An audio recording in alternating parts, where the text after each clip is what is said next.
Ulun tuan alhamdulillah gepilih li urangnya dan kali ulun pegah.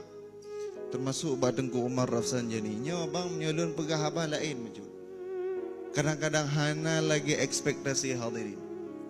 Pakan kamu cucu-cucu abu ya merasa tersinggung baca.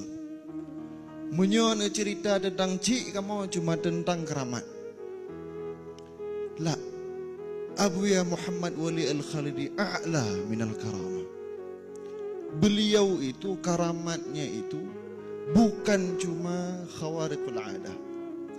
Bukan cuma po ada langit.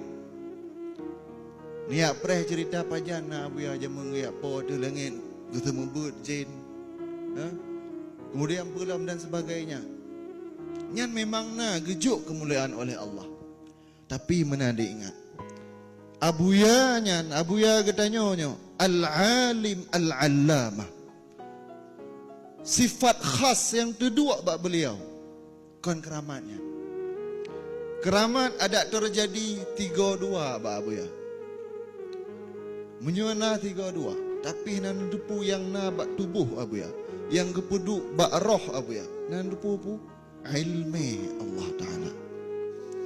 Munyo cerita tentang karamah mandahana cerita tentang ilmu kamu depeh. Maka oleh karenanya malamnya bacut kita yang cerita.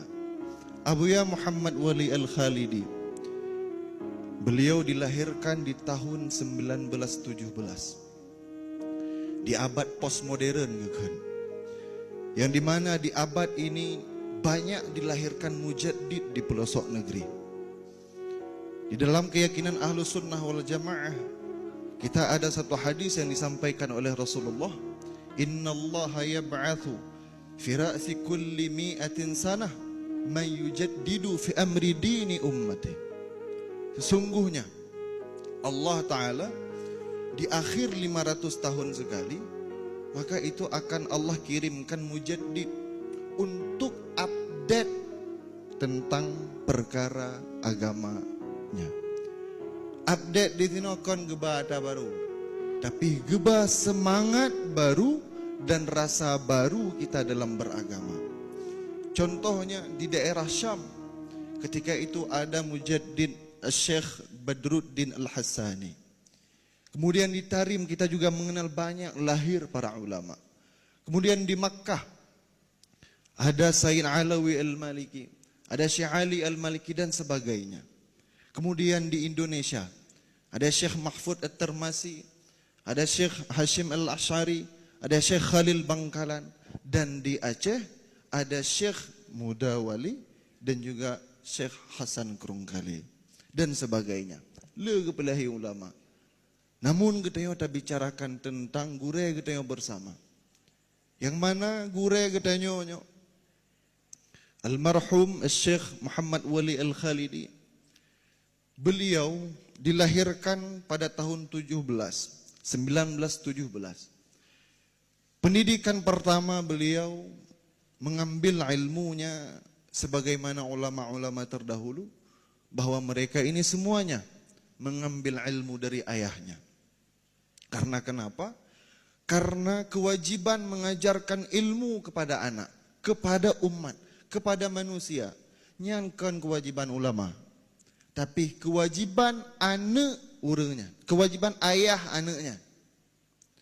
Nyo urang drone santri-santri.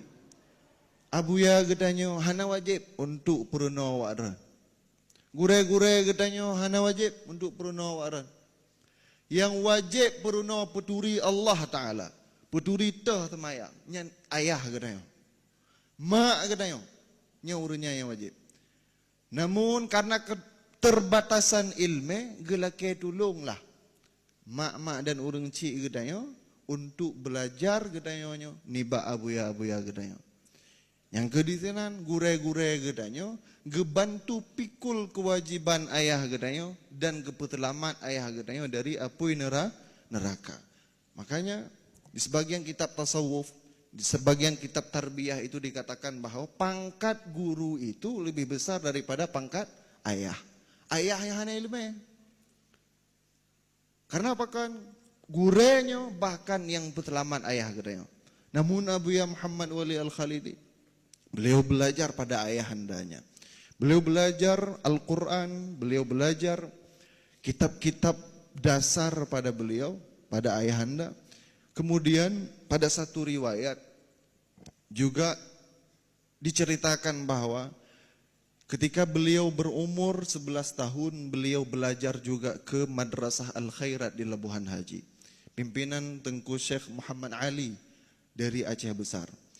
Dan setelah dari itu, beliau belajar ke tempat seorang ulama yang sangat terkenal di Blang Pidi, yang dikirimkan oleh Abu Syekh Hasan Krungkale untuk memimpin satu pesantren di sana.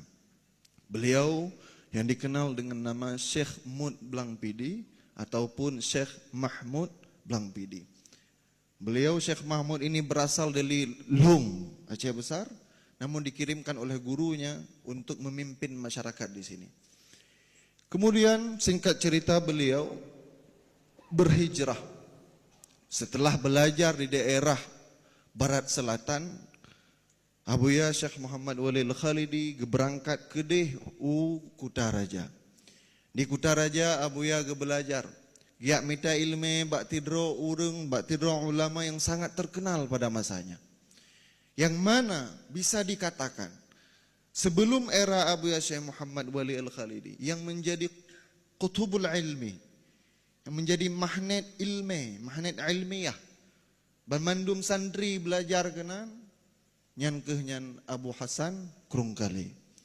Bermandum masanya mengaku dan juga pergi kepada Abu Hasan Krungkale untuk belajar ilmu.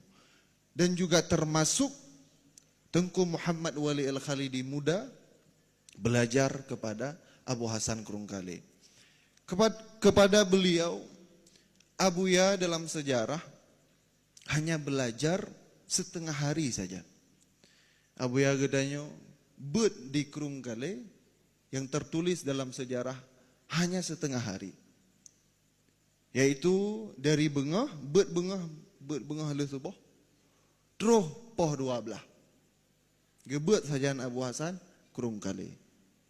Namun benar depu, Abuya katanya sangat menghormati Abu Hasan Krungkale.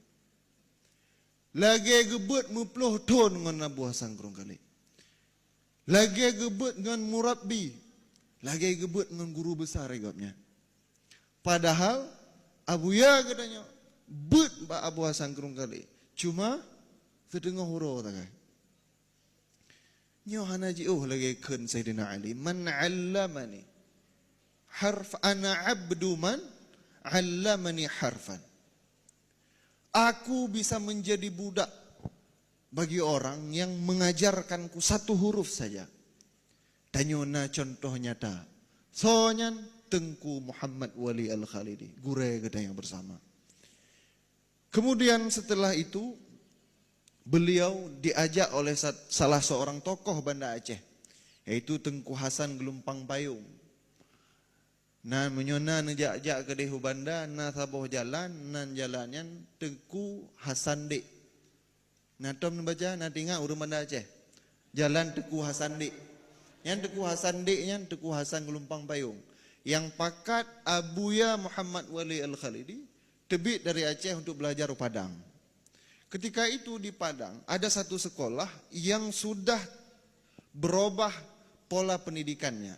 Artinya pendidikan Islamnya sudah digabungkan dengan pendidikan umum. Inilah yang dikenal dengan Madrasah Normal Islam. Pesantren Normal Islam, salah satu pesantren modern tertua di Indonesia yang dipimpin oleh Syekh Mahmud Yunus. Nah, duri Mahmud Yunus, ya kamu sawara makmat ya. Nyan jamun Abuya katanya pernah juga tinggal di pesantren tersebut selama 3 bulan. Namun hasrat Abuya, hasrat ilmiah yang ada pada Abuya, dan juga himmatun aliyah, himmah yang tinggi terhadap ilmu ini, rupanya tidak terpenuhi di dalam pesantren tersebut.